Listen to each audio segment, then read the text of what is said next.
Olá, boa tarde. Sejam bem-vindos a mais uma edição de Mercado e Companhia. Vejam os destaques de hoje. Reforma da Previdência é aprovada na Câmara em primeiro turno. Mercado reage e o dólar atinge a mais baixa cotação desde fevereiro. Conab projeta a maior safra de grãos da história e a produção de milho deve ser recorde, com crescimento de 34,2% em relação ao ciclo anterior. Na meteorologia, a volta das chuvas para as áreas que já enfrentam cerca de 50 dias de estiagem agrícola.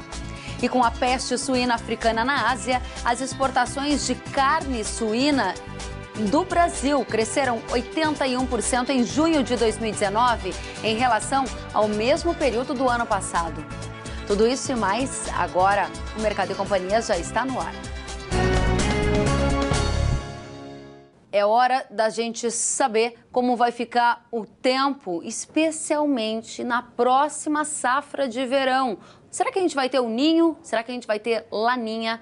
Acaba de ser divulgado um novo relatório do Instituto Internacional de Meteorologia, o instituto ligado ao governo dos Estados Unidos. A Desirê Brant acabou de receber esse material e já traz em primeira mão para o público do Mercado e Companhia. Desirê, boa tarde. O que esses indicadores mostram? Vai ter El Niño na época de plantio da próxima safra? Boa tarde, Kellen. Boa tarde a todos que nos assistem. Acabou de sair o relatório do NOAA e eu acabei de arrumar aqui um gráfico demonstrando o que é que vai acontecer com a temperatura do Oceano Pacífico já no decorrer dos próximos meses.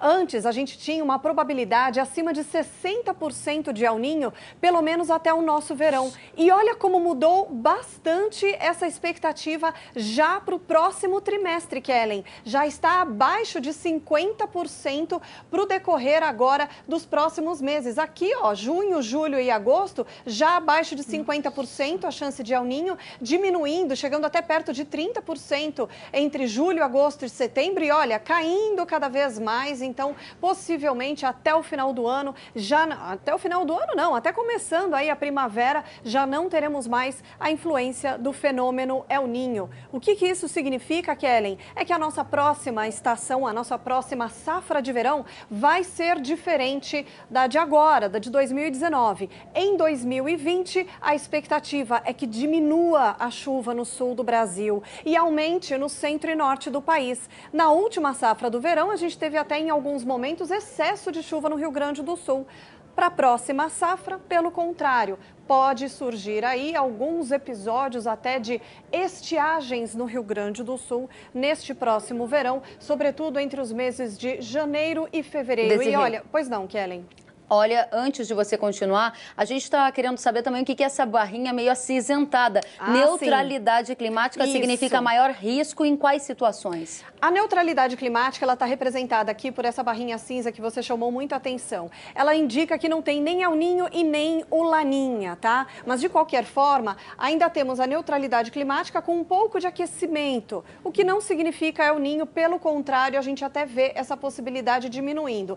Começa a surgir aqui, ó, uma possibilidade de resfriamento do Oceano Pacífico. Ainda assim, o que está ganhando é a neutralidade climática, ou seja, sem El Niño e sem Laninha. Mas eu já adianto para você, Kellen, que muitos modelos internacionais indicam realmente um resfriamento do Oceano Pacífico para a próxima safra de verão. E que no resumo da ópera vai ser isso mesmo. Mesmo que não venha a ser um Laninha, a gente vai ter características de como estivesse com um Laninha no verão. O que significa isso? Diminuir a chuva na região sul, surgir até períodos de estiagem no Rio Grande do Sul entre janeiro e fevereiro, e para o centro e norte do país, a chuva pode acontecer com muito mais frequência se a gente comparar com a última safra de verão, Kellen.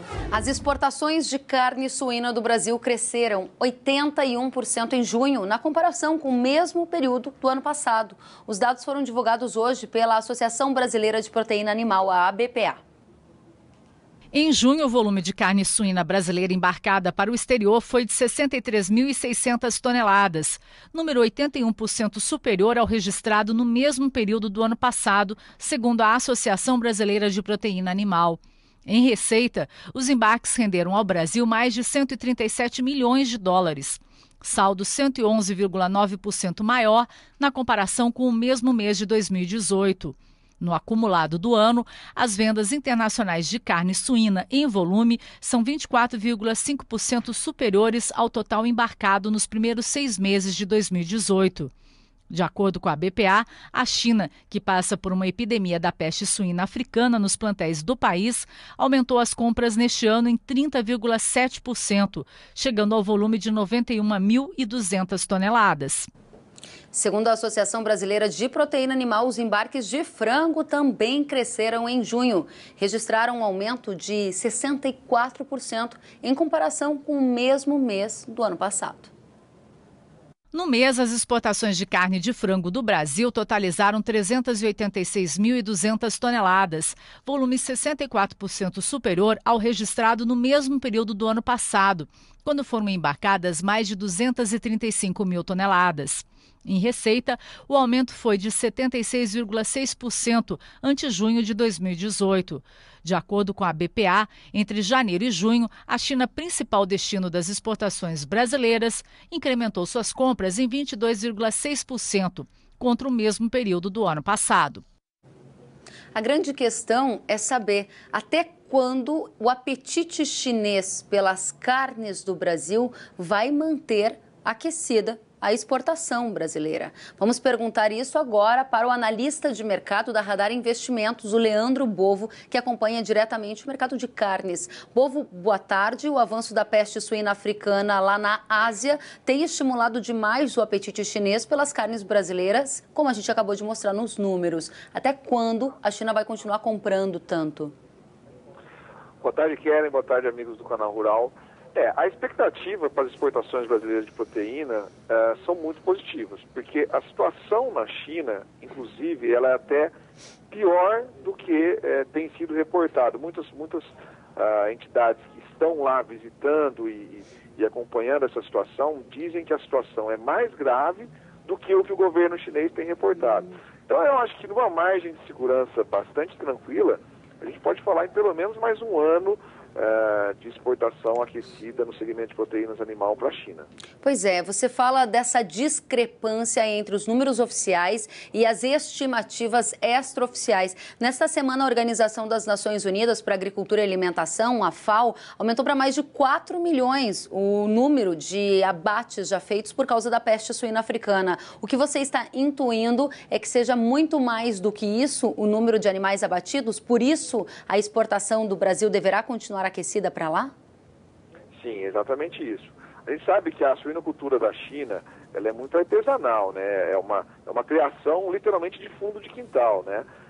Então, qualquer dado oficial que leve em conta isso é muito difícil de ser levantado, né? E a gente sabe que a peste suína africana é uma doença que não tem cura, não tem tratamento e não tem vacina. Ou seja, o suíno infectado, ele vai morrer, independente de qualquer coisa que se faça. Então, a situação, muito provavelmente, deve ser mais grave do que o que vem sendo reportado até então. A China, obviamente, não pode divulgar números muito alarmantes, porque joga contra o interesse dela, que é comprar proteína relativamente barata no mundo, né? Mas a gente acredita que a coisa é um pouco mais grave do que vem sendo reportado até então. Agora, essa informação é uma das mais preciosas para o nosso público de casa, porque Bovo, nesse momento, tem suinocultor pegando financiamento para aumentar as condições, os investimentos ali na produção para aproveitar esse momento de incremento das exportações. Quando você diz que esta onda da China comprar mais por parte aqui do Brasil vai continuar para o país um ano, você está dizendo que a gente vai continuar a ter um crescimento tão expressivo como a gente está tendo hoje, ou, obviamente, um pouco mais moderado, porque a base de comparação vai ser muito mais alta? Eu acho que é o segundo caso. É um crescimento percentualmente mais moderado, porque a base de comparação está crescendo. Mas em números absolutos, a tendência é da gente ter uma exportação bastante relevante das 3 proteínas: suíno, frango e bovino. A tendência é de crescimento, não de estabilização ou de queda. E isso também, para o pessoal do suíno, além disso, tem uma contrapartida bastante interessante, que é o enxugamento da oferta de suíno no mercado interno. E a alta de preço no mercado interno também é bastante significativa, né? Até por coincidência, estava finalizando esse levantamento aqui hoje. No ano, até agora, O suíno no mercado interno subiu 55% no atacado e o frango subiu 33% no atacado. Ou seja, a gente ganha nas duas pontas, né? O produtor ganha nas duas pontas, tanto na exportação melhor, como no mercado interno melhorando também. E o Departamento de Agricultura dos Estados Unidos acaba de divulgar um novo relatório de oferta e demanda de grãos. Vamos saber agora quais os novos dados e como o mercado agrícola, especialmente na Bolsa de Chicago, está reagindo a essas novas informações. Para esta conversa está conosco o chefe do Departamento de Grãos da Datagro, Flávio França Júnior. Boa tarde, Flávio. Diga para a gente, o USDA reportou incremento na produtividade de milho. Como foram os dados? Boa tarde, Kelly. Boa tarde a todos. Sempre um prazer estar com vocês. Olha, Kelly, em linhas gerais, o relatório trouxe números positivos para os preços da soja, e negativos para os preços do milho, né? Em resumo, seria isso uma análise bem grosseira, bem rápida, né? Porém, a gente percebe no mercado, nesse exato momento, um impacto positivo nos dois produtos. O que acontece? É que o USDA trouxe também números positivos para os preços de trigo, tá? Então, o relatório veio positivo para soja e para trigo. E o milho está indo meio nesse embalo na Bolsa de Chicago nesse momento. O que veio de importante é a redução nos estoques de soja, tanto da safra velha como da safra nova, né? A redução, cortes na produção de soja, agora está vindo para 104,6 milhões de toneladas, isso são dados importantes. E no milho, um aumento na projeção de safra, e, consequentemente, projeção também, aumento de projeção nos estoques, né? A safra de milho veio para 352. Agora, vamos fazer um alerta aqui, viu, Kelly? Apesar desse impacto positivo nos preços e essa expectativa toda nesse relatório, é importante que o pessoal tenha claro que esses números são muito longe de ser definitivos, tá? Há um nível muito grande de incerteza, uma vez que não se sabe nem exatamente a área que foi plantada esse ano, tá? Tem área de soja que nem foi plantada ainda. Então, são números muito subjetivos ainda. No relatório da semana, no mês que vem, em agosto, o USDA já anunciou que vai fazer uma super revisão no número de área. Aí sim, vai ser um número de área definitivo. Então, embora esses números vão ter um impacto no preço, hoje, como eu falei, nesse exato momento subindo os 3 produtos, mas é preciso levar em conta que não são números definitivos. Tem muita coisa ainda para acontecer em relação à safra americana. Bom, em linhas gerais, para o nosso público que nos assiste em casa, o que você está dizendo é que, neste primeiro momento, grosso modo, uma análise muito preliminar, o dado acabou de sair, é que o relatório foi altista para a soja à medida que diminuiu o estoque da soja e foi baixista para o milho à medida que aumentou a projeção de rendimento do grão. Dito isto, eu gostaria de somar a análise do USDA à análise da Conab. Conab estimou uma safra recorde para o milho, com incremento de mais de 30% na produção. O USDA está projetando aumento do rendimento do milho. O que você enxerga para o produtor de milho que tem negócios para fechar? Hora de executar ou hora de esperar diante dos dados de hoje? Olha, o mercado de milho, ele mantém um padrão alto de preço, né? Que mesmo que ele tenha esfriado um pouco das máximas desse ano, ele ainda está com um preço bem razoável. Então, o produtor que precisa vender alguma coisa hoje, se ele tem que vender soja ou vender milho, eu acho que o milho está melhor para vender, né? Se ele tem que escolher entre um e outro, vender um preço melhor. Acho que o milho vale a pena para vender hoje. E a questão de fazer média está valendo ainda. Okay. Entretanto, eu acho que há espaço, Kelly, para oportunidades novas de negócios ainda na frente. Tanto soja como também milho. Tá Apesar certo. dessa safra maior, a nossa safra maior, a gente vai ter provavelmente um bom ganho de exportações e vamos ter chances de preços interessantes ainda no decorrer dessa safra. Para a gente encerrar, a soja, redução dos estoques no Brasil, avanço da reforma da Previdência, como que o telespectador toma uma decisão? Um dado é altista lá fora. A China segue comprando carnes do Brasil com a peste suína africana e o dólar está caindo por causa da Previdência. Na equação final, o que faz? Exatamente isso. Nós estamos com um viés de baixa pro câmbio, absolutamente normal e esperado, diante do provável avanço aí, né, no avanço das reformas, especialmente da Previdência. Por outro lado, lá fora tem uma tendência positiva.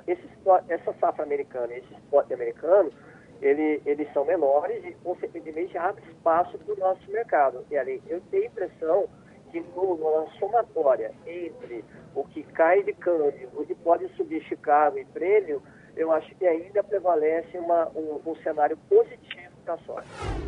Sentiu falta de algum conteúdo? Acesse canalrural.com.br.